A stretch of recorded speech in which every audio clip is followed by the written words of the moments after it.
Okay, we've already seen how you can do a phase shift with a standard sine graph or cos graph. Now we're going to look at changing the amplitude, and then we'll have a look at how you can change the period. As we know, for y equals sine x and y equals cos x, they both have an amplitude because they oscillate between +1 and -1. They have an amplitude of 1, half the distance from a peak to a trough, and they have a period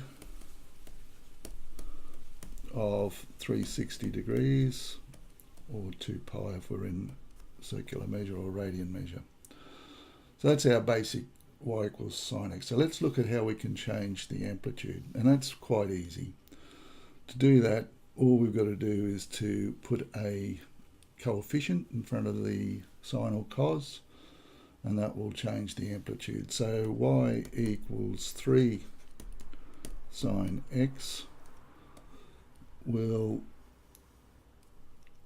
simply not change the period. So if we're working in radians again, we've got pi, and once again just do 4 sections, so this will be 2 pi. Our sine graph, y equals 3, instead of going up to 1, this is just going to be 3, and that will be -3, and then we'll simply just put our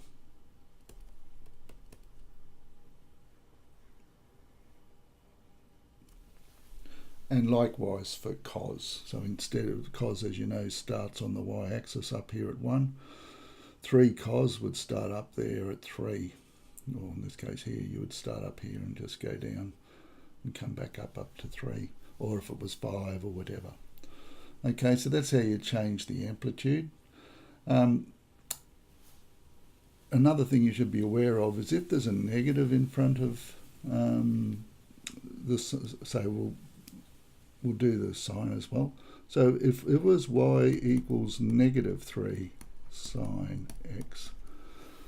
Okay, now looking at that, we've got an amplitude of 3 now, so we've had one change. Now what is that negative? So the amplitude is negative, and the amplitude is never negative. So even though the amplitude is 3, the negative does something else. So don't ever say the amplitude is -3.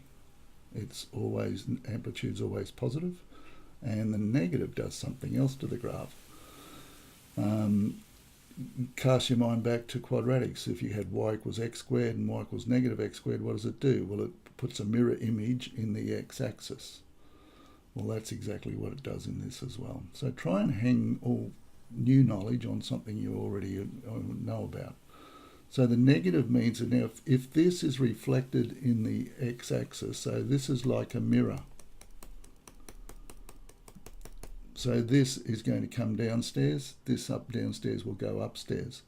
So if we've got -3 and +3, y equals -3 sine x, we can line them up one above the other here. And so it'll come down, up, and that's y equals -3 sine x. So with this graph, period is 2 pi, amplitude is not -3, it is 3, and that's about all you can say about that. There's no phase shift, it hasn't been moved sideways, and that's about it for amplitude. So all you got to do is just change the scales there. So that's amplitude. Period is a little bit more involved. We don't change the value at the front, we change the value in front of the x. So y equals, let's do a cos graph, so we did sine up there, cos of 2x. Now, the period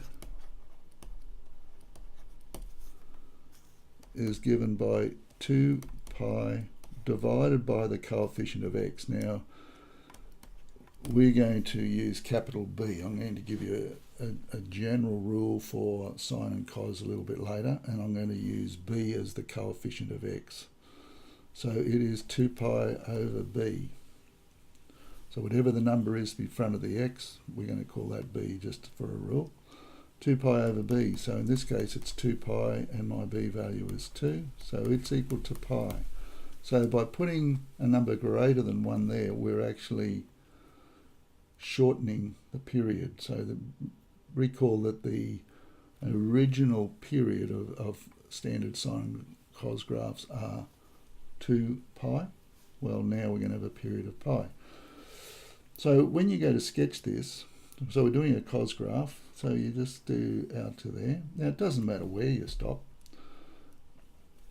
We know we're going to fit one complete period between there and there, so we put pi there. Now we split this into 4 equal bits, so we split it in half first. Now if that's pi, this will be pi on 2. And if we split that in half, that'll be pi on 4. So we're going up by pi on 4. That's pi on 4. Pi on 4 plus pi on 4 is pi on 2. And then we add another pi on 4. So that's like 2 pi on 4 plus 1 pi on 4 is 3 pi on 4. Pi on 2, don't forget, is 2 pi on 4. So you've got 1 pi on 4, 2 pi on 4, 3 pi on 4, and that's 4 pi on 4. Just to show you how that works. Okay, so we got cos. We know it's going to start up at 1. We've gone back, we haven't changed the amplitude here. So this is 1, this is -1. So let's splash out and do a bit of colouring here. So we've got 1. Now, these are my crucial points. It goes there, it gets to the bottom here, comes back up, and it goes up to there. And then we can draw our graph through all of those. Okay, so that's the graph of y equals cos of 2x. And lo and behold, it should come as no shock if you had y equals, well, let's put a few things together here. Let's put y equals 3 cos 0.5x. Okay, so looking at this, we've got the amplitude is equal to 3, period is equal to 2 pi over the coefficient of x, which we're going to call b later on. Now here my b value is 0.5, so 2 pi over 0.5. How do you do that in your head? Well, we can multiply this by 2 to make it into 1. And if we multiply the bottom by 2, we're going to multiply the top by 2. So that'll be 4 pi over 1, which is just equal to 4 pi. So this graph is going to oscillate between +3 and -3, and it's going to have a period, one complete cycle, up to 4 pi. So we can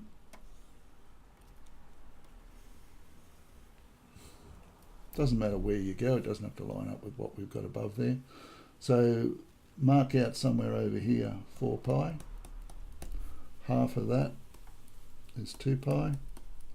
We half that, we get pi, and we half that and we get 3 pi. Are our crucial points where we're going to plot points to do this sketch. Next thing we look at, the amplitude is 3, so we put a +3 up there and a -3 there. This is 0 obviously, this is my x, this is my y. And we note that we've got a cos graph, so cos graph normally starts at 1, but in this case the amplitude is 3, so let's put some colour into it. We've got that point there, goes through there, down the bottom, comes back up, and then it gets up to 4 pi up here. So we can then draw a rounded curve like that. Okay, so we've looked there at amplitude, so that's got an amplitude of 3, and we've looked at the changing the period. You've got to work the period out. Just by looking at this, it doesn't tell you exactly what it is. if, for instance, you were in degrees and it was 0.5, well, it would be 360 over 0.5, so it would be 720. You know, pi is 180, so you just multiply 4 times pi. 180 is 720 anyway, but if you're working in degrees, 360 over 0.5 is 720, so you'd put 720, 360, 180, and this would be, what, 540 over there. Okay, so that's it. That's between 0. If you're asked to draw it between negative, or 2 complete cycles from negative 4 pi, you would actually just keep going back down there and do another cycle back there. But that's one complete period. So that's about it.